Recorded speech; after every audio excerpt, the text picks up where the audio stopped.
welcome to another episode of Two Guys and a Chainsaw. I'm Todd. And I'm Craig.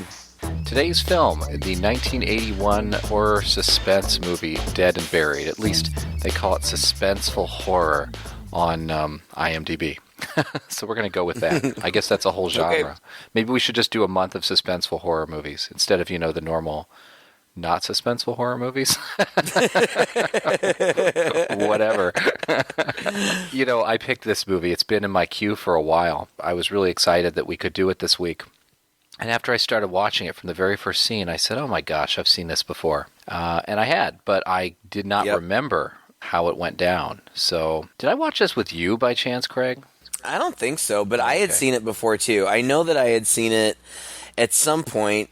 And I didn't. When you brought it up, I remembered the title, and I remembered that Jack Albertson, the guy who plays Grandpa Joe in Willy Wonka, the original, was in it. And that's all I remembered. And I think maybe there's a reason why it wasn't terribly memorable. No, but that's okay.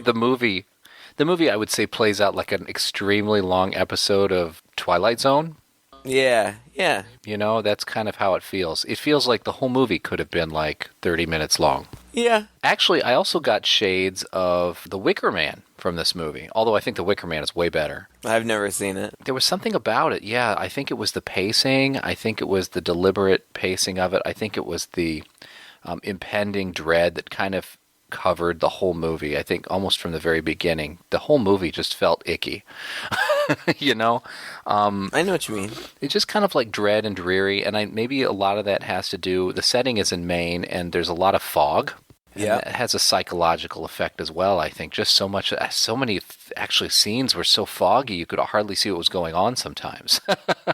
True.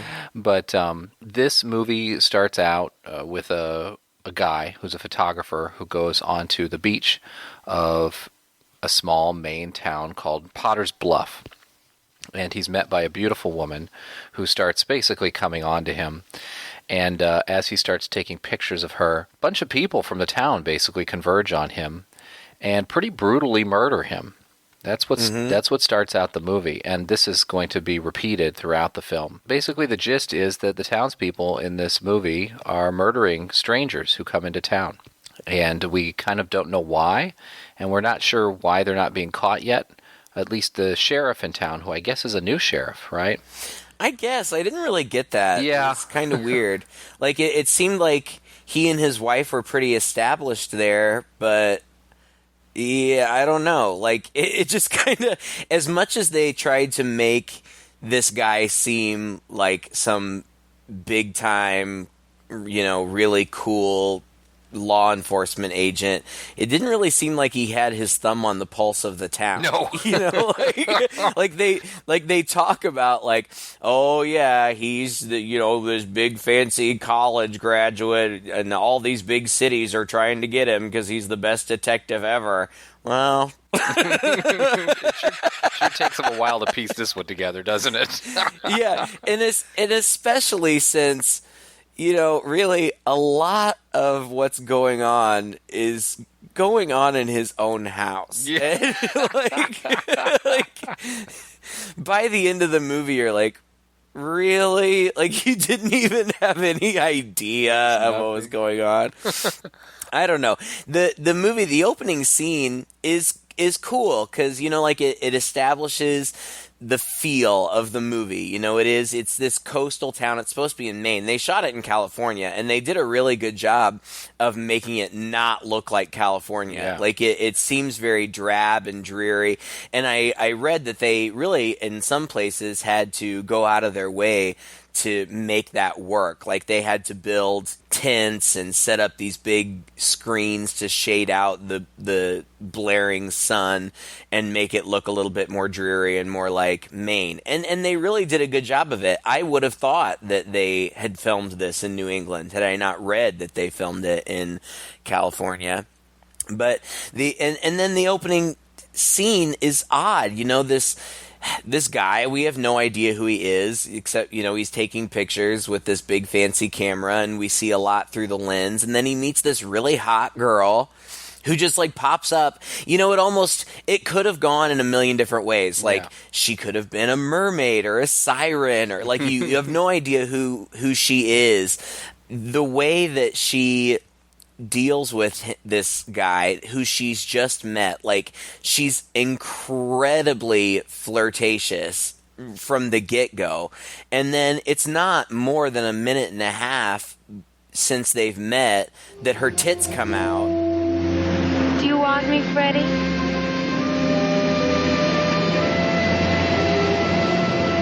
Right here.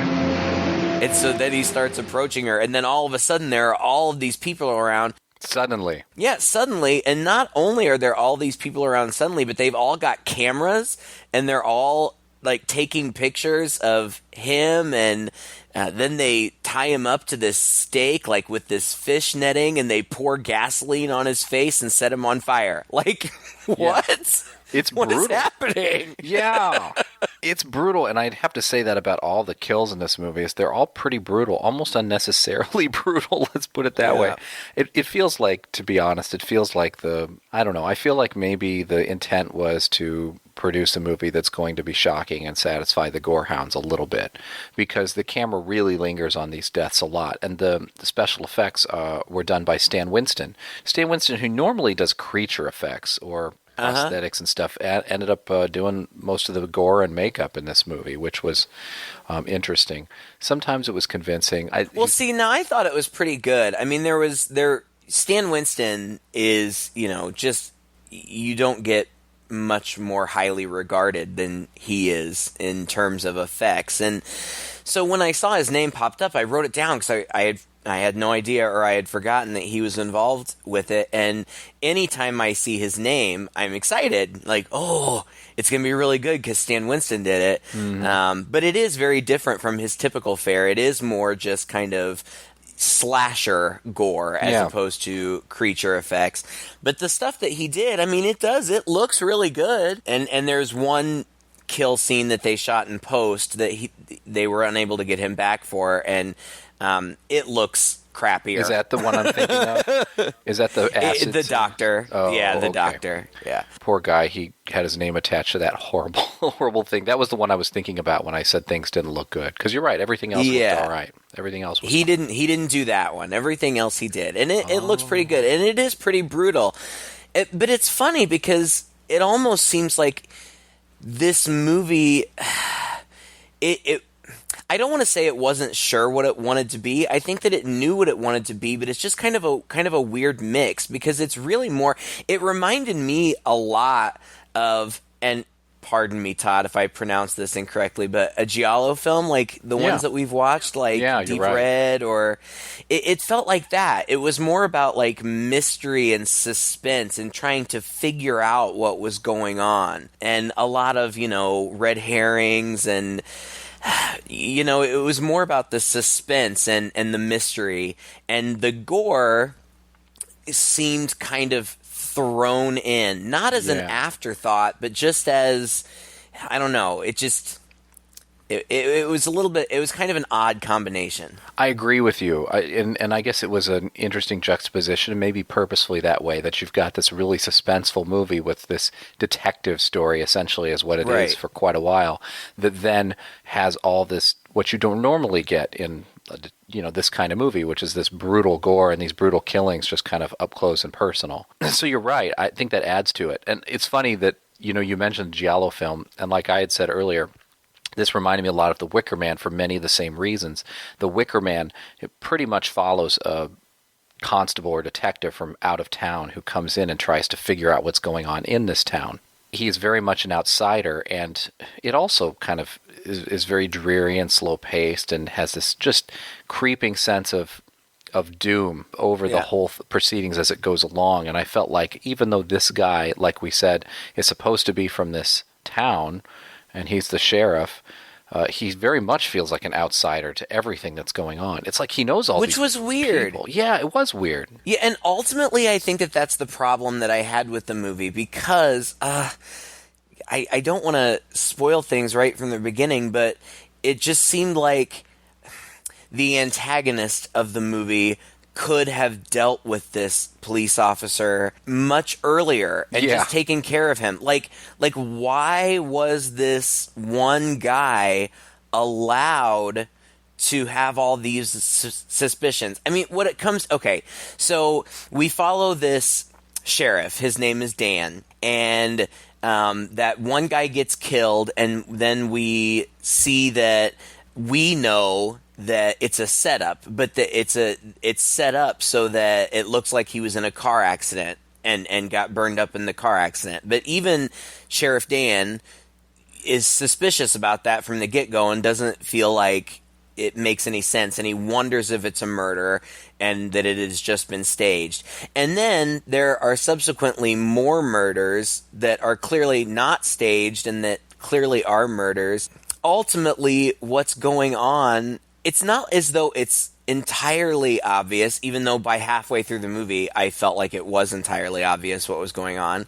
But it just seemed like he should have been able to figure it out, or that the person or persons perpetrating these things should have been very easy for them to just get him out of the equation. Yeah. You know, like why was he allowed to keep poking around? It just, they have no trouble getting everybody else out of the equation, you know? Right. Unless it's this sense of, because it is all the people who are getting murdered are strangers to the town.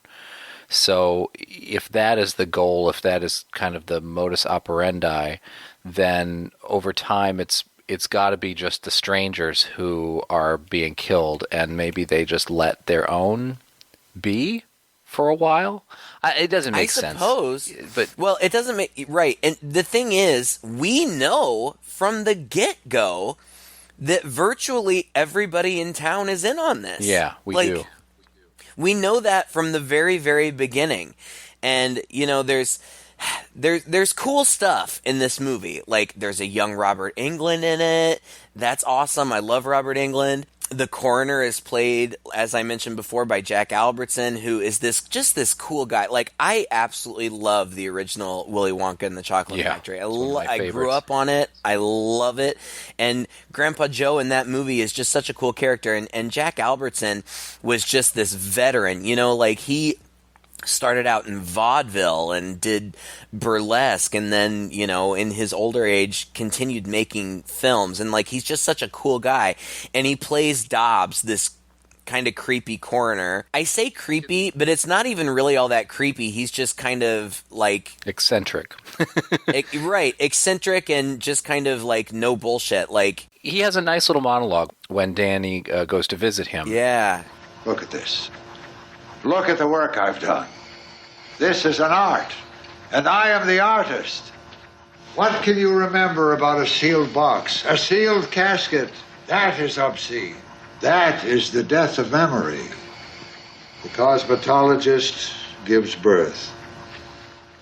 I make souvenirs. And that's one thing that's quite nice about this film, is even though I felt like it could have been shortened, the plot does move. It does. Every scene, something happens that moves things along. In fact, it's pretty economical in that way. It's just that we have so many of these scenes that move it along far beyond our need to to have this thing revealed to us. You know, when he goes to see him for the first time, it's actually quite cool that he has put on his music, his old-timey music, and this guy's obviously an older guy, grew up in a different era. And even though this movie takes place in the, well, I guess early 80s, late 70s, it's supposed to be contemporary film, I just got this sense that everything was much older than that. You know, even in their homes, the decorations, almost down to the cars they were driving. I don't know if the idea was that this town is just supposed to be a really old town that nothing has changed for years. Well, it reminded me of like H.P. Lovecraft, like this coastal town that's just so quaint, and quaint even beyond quaint. Like it just seems a little bit run down, and I feel like the movie intended us to feel that way, because the very first, like when the credits come up, it comes up over a still photograph of the town that's in black and white that makes it look like it was made in the 1930s or 40s or something like that. And that's, it has that, it's contemporary because they're driving around in cars and they've got scientific equipment to test tissue samples and stuff. So it's contemporary, but the town itself feels out of time. Yeah. And that's kind of cool. I liked it.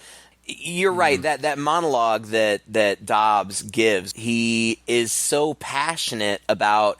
He actually likes it when people come in mangled, because then he's able to do his art and make them look the way that they had looked in life or better. I don't think about that really, but I suppose it's true, Yeah. Coroners and funeral directors, they are artists to a certain extent, I suppose.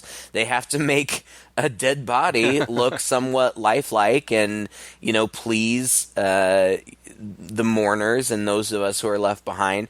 It's an interesting concept. I thought so. I thought it was actually quite nice. I mean, like you said, I never really thought of it that way, and everybody should be at least passionate about what they do and their job. And so, of course, this coroner, especially as old as he is, who's been at it for such a long time, is so passionate about it. And later on, we understand there's some significance to this. But early on, it's not really hinted at that he's in on this, although you think, well, he's the mortician in town. He's got to be in on it. And I feel like that is how the movie kind of progresses.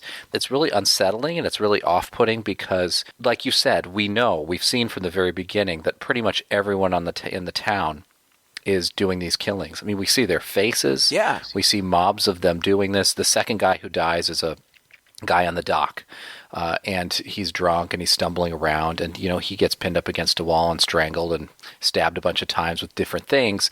And all of this is, we see it, in gruesome detail. But here's Dobbs' own assistant standing there taking pictures of it again, and everybody else is in on it. And so you wonder, as you're watching the movie, you're always second guessing, like, well, there are people throughout this film that are helping the sheriff along in his investigation. I mean, they're giving him valuable information that lets him know that something is amiss. Right. And you're kind of retracing your steps and going, but wasn't that person involved in the murder? Was he? Was he not? I'm not sure. Even I found myself, and I think actually this is kind of a knock in the movie's favor, maybe, is sowing those seeds of confusion. Maybe it's a cheap way of doing it, but I was kind of constantly questioning and wondering, why are these people helping him along so much? Yeah.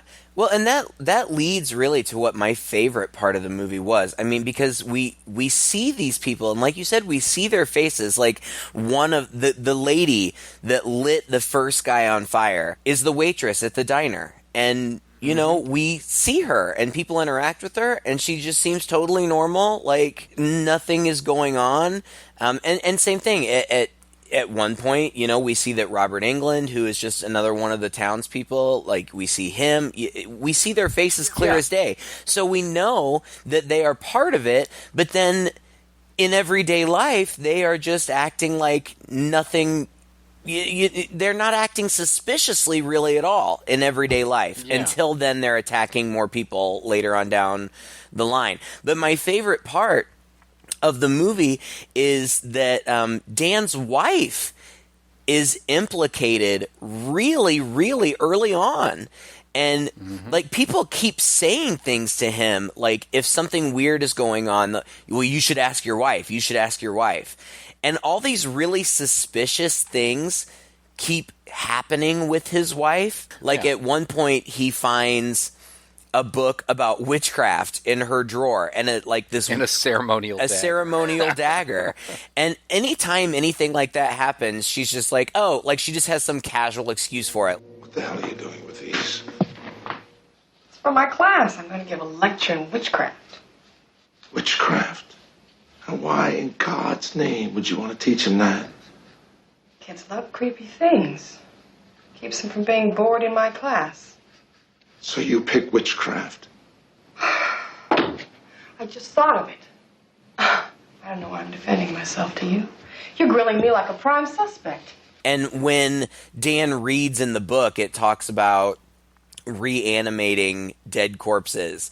And like he's always immediately suspicious of her, and like she had some connection to that first guy who was murdered. Dan at one point goes to the hotel where this guy, because he wasn't a townsperson, was staying, and the hotel guy was like, oh yeah, he was here, but I haven't seen him in a couple days, but your wife came and visited him, maybe you should talk to her. And so, of course, he's suspicious, like, why is my wife meeting some guy in a hotel? But she's like, oh, no, he sells photography equipment to the school. I was just talking to him about that stuff. Like, she always has, and the way that she delivers it is always, you know, believable. Like, it sounds pretty innocent, but... And it's quick.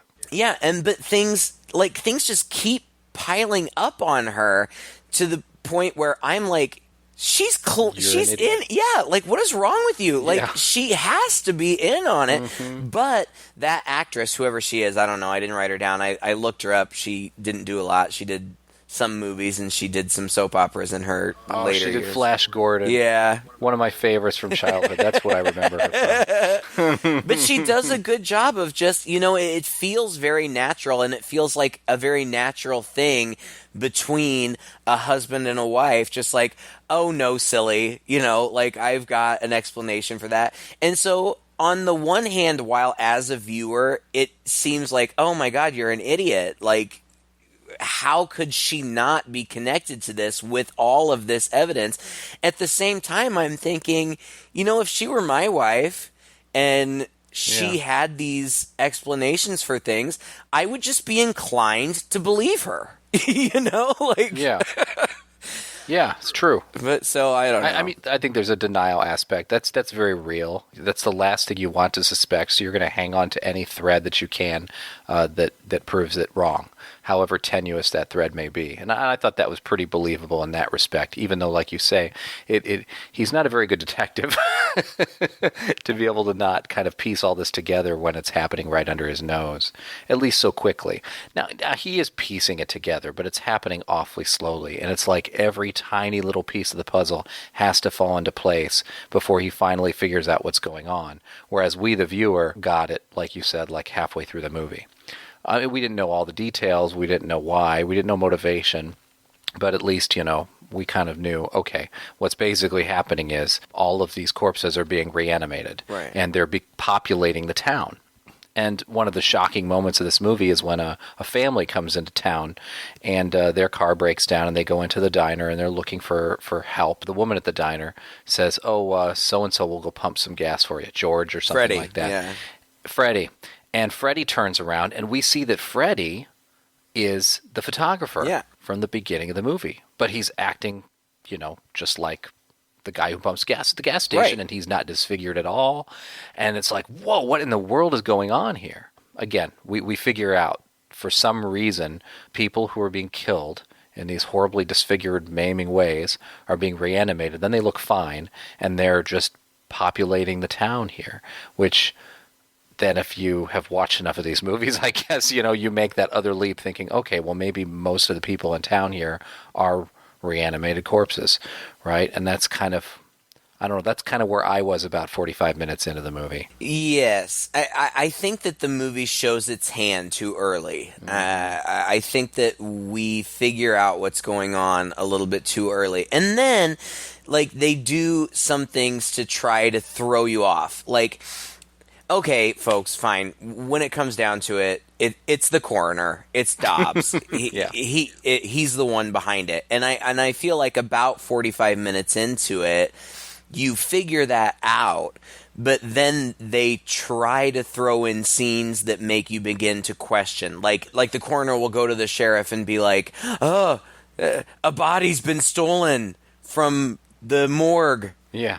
So you got to help me." And like, I know that you're behind it, so like, why are you stretching this out? Yeah, is he trying to cover his tracks or something? You know, but he's clearly not. By the end of the movie, he doesn't give a shit. you know? And the thing is, like, when I say the movie shows its hand, like, they literally lay out exactly what is going on. Dan found the witchcraft book, and it said something about reanimating corpses or something. And then Then we see a scene with his wife, who is very pretty and very nice. Like, she doesn't seem like she would be villainous. And ultimately, I guess really she's not, to be fair. Yeah. But we see her in her class, and she's talking to these kids, and she's teaching them about voodoo, which is just weird anyway to be teaching like third graders about voodoo. But she talks to them about voodoo zombies. And she tells them that they're not like typical zombies, or they're not like the zombies that you think of like lumbering around looking for brains or whatever, but rather they are just corpses that have been reanimated and are being controlled by somebody else, which, if I'm not mistaken, is pretty accurate to voodoo lore. Yeah. She says that the only difference is their master has to cut out their heart and conceal it somewhere, and then the master is in complete control of them and can make them do whatever he wants them to do. And so she has just laid out exactly what is happening. Oh, she goes further than that. She even says, There are even reports of a tribe in central Peru whose residents included a great number of these walking dead who were completely at the will of their master. And they roamed around the mountains, killing strangers and bringing them back to their master. she implicates her own town in this thing. And they have to die a violent death in order to be reanimated in this way. And you mentioned that family. There's a scene where the family comes through town, and of course everybody acts all nice, but then their car breaks down and they end up in like this abandoned house, and they're besieged by all these townspeople, and you think that they get away. But then when the wife, Dan's wife, is teaching, you see that the son from the family is now one of the students in the classroom. So, and I also, didn't catch that. Yeah, he was. And also Robert Englund at some point pulls their car out of the ocean. So they didn't get away. And that's so stupid, like that, that whole bit where they crash in front of this house, and there's a light that flickers in the house, and the mom says, "Oh, I saw a light over there. We should go there to get some help." And he's like, "Oh, it's obviously abandoned." She's like, "No, we need to go." Okay, well, they go up to the door, and then they go inside, and they're like, "Hello," and it's one of those deals where the door swings wide open, and they walk in, and everything's covered with like a thick 1-inch layer of dust, and there are cobwebs everywhere. It's clearly abandoned. He even says that, yet still they're like walking through the house, like, I don't know, I saw a light upstairs. Maybe we could find somebody. And they go in, and they're like blowing dust off of everything, and everything's creaking, and oh, well, let me check the basement. So then he goes, like, lights a match to go down into the basement to look. Then he comes up, well, nobody down in the basement. Well, duh, you had to light a match to go down into this creepy basement of this obviously abandoned house. It was kind of spooky. I mean, we knew what was going to happen because we've seen it happen over and over again. But when they're walking around in the house, it's dark in the house, and at least there's moonlight or whatever outside, and we see people stalking around outside. So we know that, like, through the windows, like, we just see their silhouettes or whatever. Shadows. So we know they're in trouble. And they are. And I mean, and that's what it comes down to. Even though I was rolling my eyes at the fact that they were still wandering around in this house looking for help, that's so classic, you know? It's so classic. Mm-hmm. It was so classic haunted house, because then they run upstairs, and then they start trying to get out because the townspeople are coming up the stairs after them very slowly. And then they start opening the doors, and every single door that they open upstairs has somebody who was just sitting on a chair holding a knife waiting for them to open a door so they can look at them in a creepy way. That was pretty funny. Like, they had been totally alone, and then all of a sudden the house is just full of people. With people. Prepped and ready for him, yeah. Oh, then there's a woman hitchhiker who makes the worst judgment call ever when she flags down a truck and starts to get in, and the door swings open to the truck, and the guy inside goes, "Are you sure you want me to pick you up? I could be some creepy weirdo." Yeah, an old pervert. and the back window of his truck is busted out. Broke. Like, really? You might want to wait for the next guy. She's like, "No, it's cool." And then she gets in the car. And this was a weird scene to me. And I don't remember if I read that this was a scene that they added in later. I don't remember. But it was a weird scene to me because it felt kind of like Friday the 13th, where in Friday the 13th, in the very beginning, a girl, one of the counselors, gets picked up. She's hitchhiking to get to the camp, and she gets picked up. And they're making a very concentrated effort not to show who picked her up. Mm-hmm. And that's the same thing that's going on here. It seems like there's a concentrated effort not to show who it is that's picking her up. It's super obvious. Ultimately, it's totally inconsequential. It's just one of the townspeople. No, it's the guy who was murdered. Which one? The doc guy. The sailor? Yeah. Oh, okay. Well, then I was wrong. But it's funny. He picks her up and he drives her like 100 yards down the road. And then he pulls a camera out of his glove box and takes a picture of her. And then they are besieged by the rest of the townspeople, and somebody smashes her face with a rock. But we get a really cool scene after this, and that is when Dobbs has her on the table, and he is reconstructing her face. It is so cool. It is really neat. I can't begin to imagine that it's at all realistic. It can't be. There's no way. But it looks really good. Yeah, he just basically strips her down to the, her face down to the bone, because she is smashed, I think, she's the one who's smashed with a rock, right? Yeah. Over half of her face, and so it shows there she is, and yeah, sure enough, half of her face is smashed in with the rock.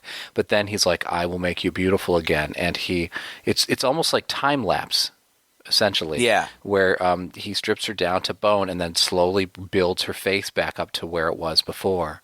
And as he pops an eye, like a false eye, in her last socket, we get a single shot, like a really long shot of it panning back up to him, and he goes out and he turns off the lights and leaves. And then at the same time, somebody steps out of the shadows who was like waiting behind the door, and it pans back down to her, and she sits right up. Yeah, I didn't understand this scene, and I felt like it was a red herring because it made it seem like, okay, so Dobbs fixed her up, and then he left, and then somebody else came to her body, and then that's when she was reanimated. And I thought that the movie was trying to mislead us, but I still don't understand what was happening there. Do you know who was that? I don't know. Was it his assistant? I have no idea. I don't think it even matters. No, I mean, ultimately it doesn't. It is. It's setting us up for that red herring when Dobbs runs back to the cop not long after that and says that the body was missing, stolen, or whatever. And of course, this alarms him because he's starting to get these feelings. And so then he checks up on Dobbs. And this is, early 1980s. And so he's sending a telex. I don't know why he couldn't just make a phone call. I'm not really sure. But anyway, he's sending a telex down to the state office or whatever to try to get more information on Dobbs.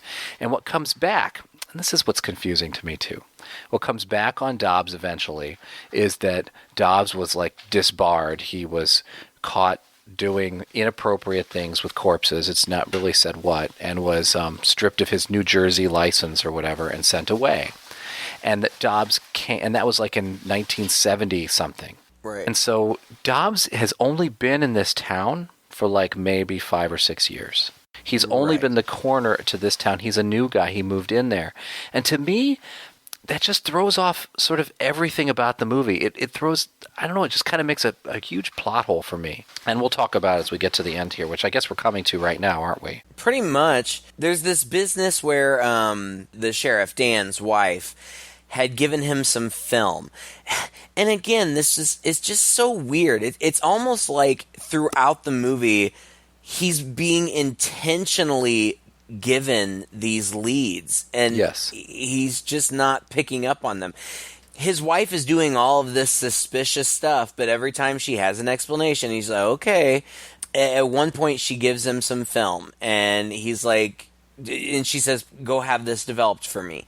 And he's like, well, what is it? And she says, well, my students shot some film. I thought that it would be a good way for them to learn about narrative. Which, sure, fine. I teach English. Yeah, that's cool. It's a good strategy, whatever. But he forgets to take it at first, and she reminds him, and then he finally takes it, and all of these things are adding up all at once. I'm going to jump back really quick and get back to this film, but there was also a point where when the family was escaping, the Sheriff Dan just happened to see them racing out of town as he was coming down the street, and as he was coming down the street, he hit one of the guys who was chasing him. And he checked on the guy, and it seemed like the guy was dead, but then he looks over, and on the grill of his car is a severed arm that is moving on its own. And then the dead guy gets up and grabs the arm and runs away. So he scrapes some skin cells off of his grill and sends it to a doctor. Then more goes on, and then later in he checks in, and the guy's like, no, these skin cells have been dead for 3 or 4 months. So there's that. So another weird clue. And then finally, he gets this film developed, and when he plays it, it's this weird black and white film that like pans up on this rundown old house and then goes up to the window of the house, and then it sees that the townspeople are kind of gathered around, like looking in the windows, and it's a couple of people doing it on a bed. I didn't say fucking because I know you'd bleep me. I liked the long pause when you tried to think of an alternate way of saying that. Like, that's so hard for you. It is hard for me. But, and then like all the townspeople are standing around while these people are, making the beast or whatever. And, Bumping uglies. Yeah. And then it's revealed that the woman on the bottom is his wife.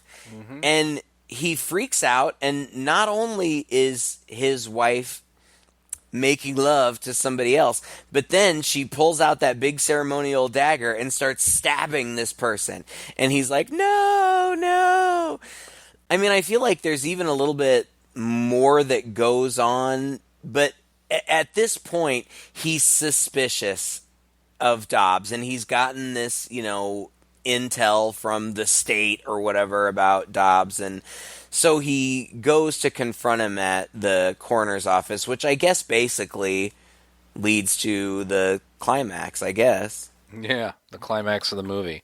So Dobbs is waiting for him, and he's got a whole setup. He's got like 8 different projectors going, shooting behind him. All I could think about was, at the end, I was thinking like, wow, this guy, I was just trying to imagine the process that he went through setting up all of these different projectors and timing them to get like the right bits of film to go up behind him in such a creepy way, kind of like the Wizard of Oz, really putting on a show, Yeah. You see these scenes in movies where there's this big dramatic thing and nobody ever really stops to think about all the time and hookup that was required to do that, Right. But it also this scene also bothered me. It looks really cool. And the guy, Dobbs, standing behind his desk with all of these projectors, like projecting through the dust in the room. So, it's like these like rays of light projecting through the room, and then these videos projecting all around. And it's all of these videos of the people getting killed. But it bothered me because throughout the whole movie, we've seen these things happening, and weren't the townspeople always taking photographs? Yes. I never saw anybody with a video camera. No, me neither. Well, or a film camera in this case. Yeah. No, I didn't see it either. Yeah. But okay, whatever. It looks cool. So Dobbs' big reveal is that, and I think he's revealing it at the same time that the detective is accusing him. He's like, yes, this is my... he's able to reanimate dead bodies. And he says, how do you do it? And he says, oh, I'll never tell. I love that. I know. Love that. Like, wow, what a cop-out. How do you do it? Call it black magic. Call it a medical breakthrough. I'll take my secret to the grave. Right. And so, it is a cop-out. Like, well, I'll never tell. So, and he doesn't. So, we don't know. I just can do it. That's good enough. Yeah. Moving right along. And so he goes through this big long monologue, and it kind of amounts to nothing. And I guess this is where, and I'm just so confused as to his motive. Yeah. Why? What is the end game here? Like, he just likes to be able to do it? I guess. I mean, I think that we're supposed to think that he's one of these people who is so impassioned about his art that he will do anything for his art. And he calls all of these people my children. These are my children. Mm-hmm. So, I think it's just kind of a masturbatory kind of, God complex kind of thing. And he calls his wife in, and his wife comes walking in. She's, Stepford wife, like a robot on repeat or something. And he turns around, the detective does, and starts shooting at her. And, of course, it doesn't stop her, which just, proves the point. Well, I have to say that this scene was actually a little bit heartbreaking to me because he tells Dobbs, Dan says, "What did you do to my wife?" And Dobbs says, "Oh, Janet, she's my masterpiece. She was my first. I found her. She had crashed her car into the river, and she was dead and bloated, and I brought her back, and she's my best work. Whereas everybody else that I've reanimated needs touching up every couple weeks. She can go for a month without needing to be touched up." And meanwhile, Dan is hearing this, and he's heartbroken. He's hearing that his wife is dead. Yeah. And has been dead. And think of the implications of that. And that's the... You think of the implications of that, and then you think, how happy must their marriage have been if he didn't realize over the past 6 months that she's been dead? Okay. Yeah. Well, he said, "I gave her to you." Yeah, and he also says things like, he says they don't even know they're dead. They only remember what I allow them to remember, which, what? How exactly does that work? Yeah. Right? I don't know, but... Is there a computer? Is there programming involved? Right. He's like, I gave her love, and I gave her sex, and I, gave her passion and life, and then she comes in, and Dan has to face her, and she's talking to him, and it's just very Stepford wife. And you realize that that's what it's really been all along. Yeah. It's not like I watch these movies and I think, oh, how would I feel if my husband were dead and reanimated? But in the moment, I was thinking, that would not only be so sad to find out that your spouse was dead, but then that you had been living with them and it hadn't really been them, that it had just been a facsimile of them for however long. I mean, it got me a little bit. It touched me too. In that moment. I'm not going to lie. Yeah, no, it touched me as well. I was also feeling a bit of emotion there. And like I said, it just reminds me of The Wicker Man so much, but once again, you haven't seen The Wicker Man. We need to do that sometime so we can talk about it more. But yeah. So he's shooting at her and it doesn't work, and so he had been threatening to shoot Dobbs, and Dobbs was like, "Do it, because then I can join them. What are you waiting for?" Which also doesn't make any sense to me, because if he's the black magic guy, like, how does physician heal thyself? I don't get it. But then also, it was also sad to me when Dan finally shoots his wife. He shoots her several times, and it's like she's surprised. But then eventually, after she's been shot several times, she says, Dan, I'm dead. Please bury me. Please. Dan. Bury me. She actually crawls her way into one of the exhumed graves from earlier in the movie. After she crosses the name out and writes her own above it. Yeah. That was hilarious. How bad could you get? I mean, really, guys? Really? Well, the funny thing is, this movie was written as a horror comedy, and then due to studio intervention, they changed it to straight up horror. So I wonder if that was just one of the few relics of the comedy, because it's laugh out loud funny. Like, seriously, the tombstone where she is just crossed out, just X'd out the name, and then scrawled her name, just her first name in all caps above it, Janet. Like, oh, I don't know. And then he does bury her. I don't remember if you said it already. He does. He shoots Dobbs several times in the abdomen, and then we see Dobbs like embalming himself, I guess. Like he sticks like the big embalming needles into himself or something. I don't know. And then Dan is outside and he buries Janet, and then everybody else from the whole movie in the town shows up, and they're starting to show their wear, like they haven't been touched up in a while. The warranty on every single one of them has just come close to expiring, all at the same time. Suddenly, every single person he's interacted with has little bits of flesh falling off of their face. And they're all laying flowers at her grave, and he's laying there screaming and overwhelmed by it all. Yeah. And they converge on him, and you think now they're going to get him too, but he manages to break free, and he runs back into the mortuary, and there, almost like magic, is the doctor back behind with his suit back on and everything, back behind the desk as though nothing had happened. I guess his self-embalming was a success. I guess. And he says to him, "Oh, there's one more detail you need to watch." And he says, "Look up." And he looks up at that film that he had seen earlier, the black and white film of his wife bumping uglies with this guy and stabbing him.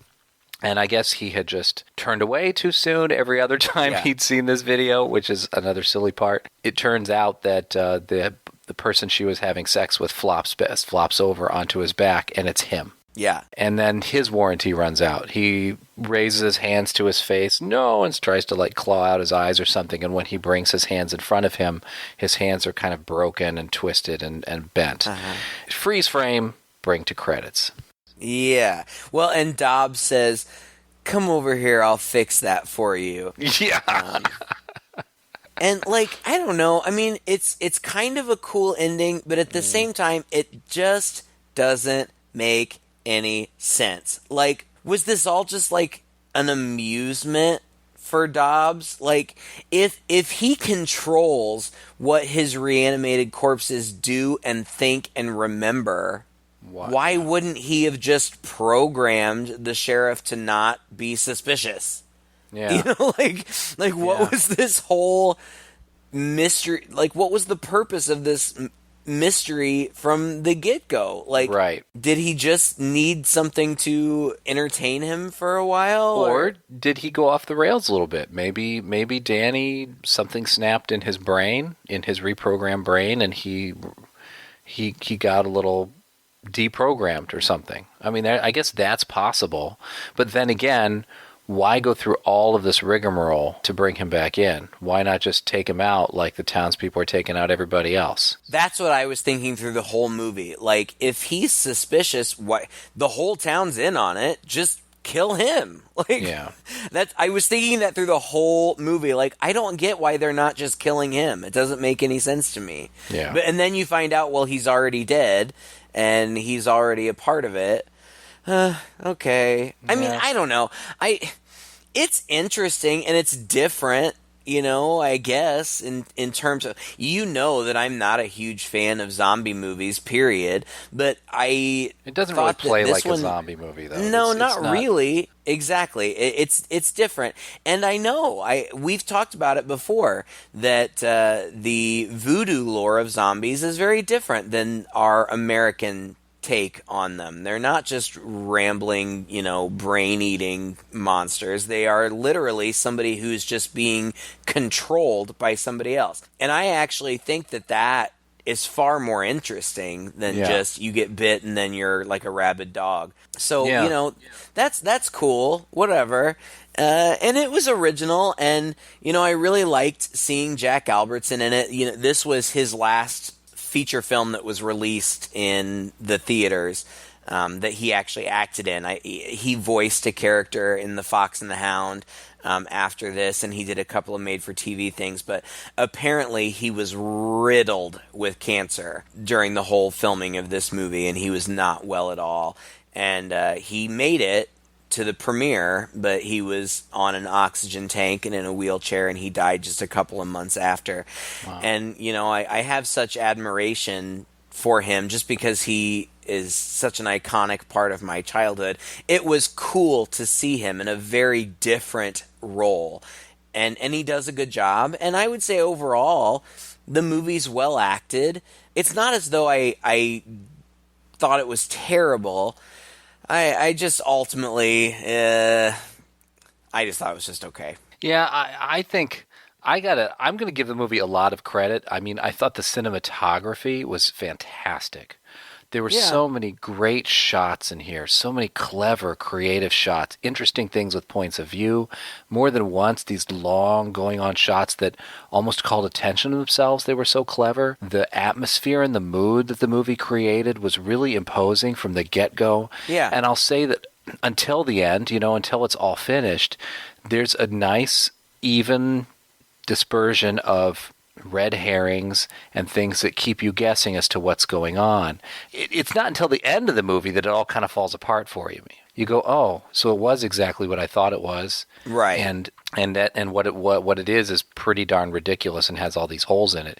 It's like a really well-made film in service to a terrible script. Yeah. And if the script would have been better, anything in the hands of this cast and crew that made this movie would have been outstanding.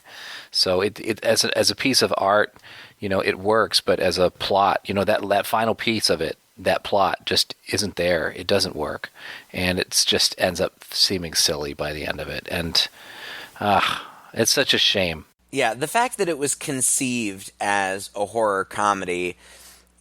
If it were played as a horror comedy, you would excuse those discrepancies and those things that didn't make it. You would just excuse it because, it's a comedy. It's meant to be silly. It's not meant to be taken that seriously.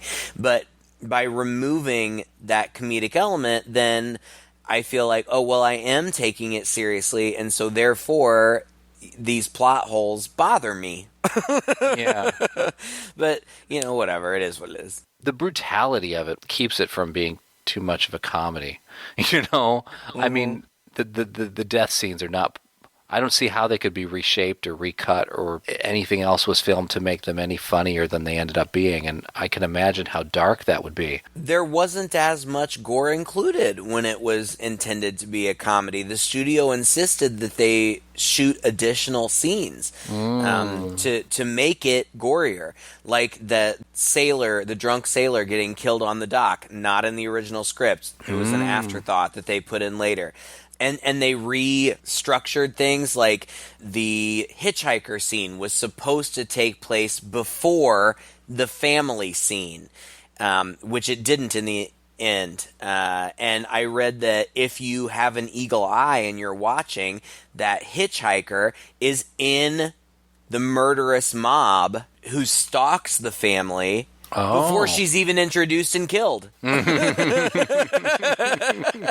So I think that this may also... Some of our complaints about it, I think, are due to studio interference, which is unfortunate, but it happens all the time. I mean, that's just the industry, and you just... you have to kind of just deal with that. That's true. Well, we've got to judge it on its merits as the final product. So right. Yeah, what are you going to do? Yeah, I'm kind of with you on the same. I feel like it's okay. I'm probably not going to see it again. No. Twice is way too many times. Twice is one time too many. Yeah. Well, thanks again for listening to another episode. If you enjoyed it, please share it with a friend. You can find us on Facebook, where you can like us, our page, share that with a friend, have a conversation with us about what you thought of this episode, what you thought about the movies. Were we fair, or is this just like your favorite movie ever? Please let us know. And we'd love to rake you over the coals for it. No, I'm just kidding. No, we have great relationships with all of our listeners. If you have any requests, too, you can feel free to post them there as well or write to us directly. You can find our website, twoguys.red40net.com, where we have all of our back catalog posted. You can stream us live from there as well, directly through your browser, and you can catch a few written movie reviews as well. Until next time, I'm Todd. And I'm Craig. With Two Guys and a Chainsaw.